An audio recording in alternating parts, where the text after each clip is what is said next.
Budidaya Online, Bab ke-45. Beberapa waktu kemudian, Luoli membawa Yuan ke salah satu restoran terbesar dan paling terkenal mereka.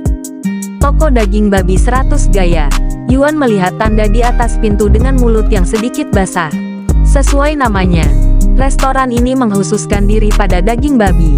Tentu saja, ada makanan lain di menunya, tapi yang paling terkenal adalah daging babinya. Luoli berkata kepada mereka sebelum mereka masuk. Selamat datang di toko daging babi 100 gaya, Nona Luo.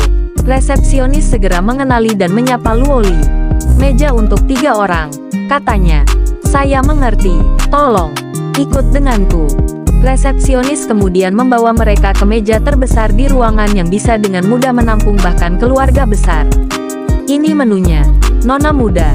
Terima kasih. Ngomong-ngomong, kamu bisa mengirim tagihan ke keluargaku. Luoli kemudian berkata kepada resepsionis. Apa kamu yakin? Yuan bertanya padanya ketika dia mendengar kata-katanya. Ya, meskipun tidak banyak. Izinkan keluarga saya untuk mentraktir Taois Yuan untuk makanan ini. Jika ayahku ada di sini, dia juga akan mengatakan hal yang sama. Bagaimanapun, Taois Yuan masih menjadi tamu terhormat kami. Jika kami bahkan tidak bisa melakukan sesuatu yang sederhana seperti memberi makan Anda, maka itu akan mempermalukan seluruh keluarga Luo, kata Luoli. Kau melebih-lebihkan, kata Yuan dengan senyum canggung, karena dia tidak terbiasa dengan perlakuan seperti bangsawan ini. Ngomong-ngomong, silakan pesan apapun yang kamu inginkan, Taois Yuan.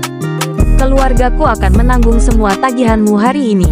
Melihat senyum keras kepala yang indah di wajah Luoli, Yuan hanya bisa mengangguk dan menerima tawarannya. Beberapa saat kemudian, Yuan mulai memesan dari menu. Aku mau babi rebus ini, babi yang dibumbui ini, babi yang ditarik ini, dan ini. Petik 2. Resepsionis dan Luoli menatap Yuan dengan mata terbelalak sambil terus menyebutkan hidangan demi hidangan sampai dia menyebutkan hampir semua hidangan yang tersedia di menu. Sementara itu, Xiao Hua dengan santai duduk di sana dengan ekspresi tenang. Terlihat seperti sudah biasa melihat pemandangan ini. Baiklah, saya akan segera memberitahu para juru masak. Resepsionis dengan cepat meninggalkan meja mereka beberapa menit kemudian dengan tangan yang sedikit mati rasa karena menulis seluruh menu. Taois Yuan pasti kelaparan karena perjalanannya, Luoli berkata kepadanya dengan senyum kaku di wajahnya. Sambil diam-diam bertanya-tanya pada dirinya sendiri apakah Yuan benar-benar memiliki kemampuan untuk makan begitu banyak makanan. Ya, aku cukup lelah setelah mengendarai pedang terbang begitu lama. Yuan mengangguk. Jika Anda tidak keberatan saya bertanya, kemana rencana Taois Yuan setelah kota Pang? Dia tiba-tiba bertanya padanya. Oh, kita menuju ke hutan bambu ungu untuk latihan, katanya dengan ekspresi tenang. Hutan bambu ungu. Luoli menutup mulutnya karena terkejut setelah mendengar kata-katanya. Apa masalahnya? Yuan terkejut dengan reaksinya. Hutan bambu ungu terkenal karena memelihara binatang buas yang kuat di atas alam prajurit roh. Itu adalah tempat berbahaya di mana binatang sekuat penguasa gunung berlimpah, dan hanya prajurit terkuat yang berani melatih tempat seperti itu. Luoli menatap Yuan dengan kekaguman di matanya. Untuk berpikir bahwa Taois Yuan akan pergi ke tempat berbahaya seperti itu hanya untuk pelatihan. Kamu benar-benar berada di level lain dibandingkan denganku, yang bahkan tidak bisa pergi ke Gunung Pang tanpa pengawasan. Aku sekarang merasa malu bahkan berbagi meja yang sama denganmu. Ini mungkin tempat yang berbahaya, tapi bagaimana lagi aku akan tumbuh lebih kuat? Yuan tertawa. Memang, meskipun mungkin berbahaya, dunia kultivasi sudah penuh dengan bahaya, dan hanya mereka yang bersedia mempertaruhkan hidup mereka untuk perbaikan seperti Taois Yuan yang benar-benar dapat mencapai puncaknya. Saya sangat mengagumi Taois Yuan untuk itu, Luoli berkata kepadanya dengan tatapan memuja. Beberapa saat kemudian, resepsionis dan beberapa server kembali ke meja mereka dengan piring di kedua tangan mereka. Kami akan terus membawa hidangan saat dimasak. Apakah Anda membutuhkan meja lain untuk menyimpan piring? Server bertanya kepada mereka.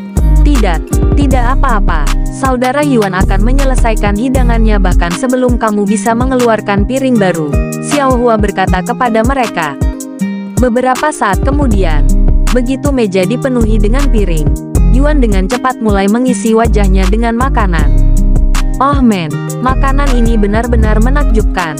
Dagingnya sangat beraroma dan diisi dengan jus. Setiap gigitan yang saya ambil memenuhi mulut saya dengan kebahagiaan. Petik 2. Luoli menyaksikan Yuan terus-menerus memasukkan makanan ke dalam mulutnya tanpa berhenti dengan wajah bingung. Diam-diam bertanya-tanya pada dirinya sendiri. Yuan Taois benar-benar tak terduga. Bagaimana bisa begitu banyak makanan masuk ke dalam tubuh itu? Beberapa saat kemudian, Luoli juga mulai memakan makanannya. Tetapi tidak seperti Yuan. Dia makan sepelan dan seanggun mungkin. Karena dia takut merusak rias wajahnya. Dan seperti yang telah diprediksi Xiao Hua, Yuan berhasil menyelesaikan hidangan di atas meja sebelum piring berikutnya dibawa ke mereka, yang sangat mengejutkan para server di sana. Hei, apakah kamu mendengar? Mereka meningkatkan tawaran mereka untuk player Yuan lagi. Petik 2. Tiba-tiba, saat dia sedang mengunyah makanannya, Yuan mendengar orang-orang yang duduk di belakang mereka menyebut namanya, menyebabkan dia melambat. Saya melihatnya, itu sampai 50 juta dolar, kan? Mereka bahkan memberi siapapun yang dapat mengidentifikasi pemain Yuan dengan 5 juta. 5 juta, aku akan siap seumur hidup dengan uang sebanyak itu. Hanya masalah waktu sebelum salah satu temannya atau bahkan anggota keluarganya mengungkapkan identitas aslinya kepada dunia demi uang. Saya tidak percaya orang bersedia membayar uang sebanyak itu untuk penipu seperti player Yuan. Kamu tidak akan pernah mengerti orang kaya. Bahkan ada beberapa orang yang ingin melihat player Yuan menjadi PK. Saya pikir hadiahnya sekitar 10 juta sekarang. Petik 2. Hahaha, reward atau tidak. Jika aku pernah melihat player Yuan ini, aku pasti akan player bunuh dia. Petik 2. Yuan perlahan berbalik untuk melihat sekelompok orang yang mengobrol keras di belakangnya dengan ekspresi tercengang. Pipinya yang bulat masih dipenuhi makanan.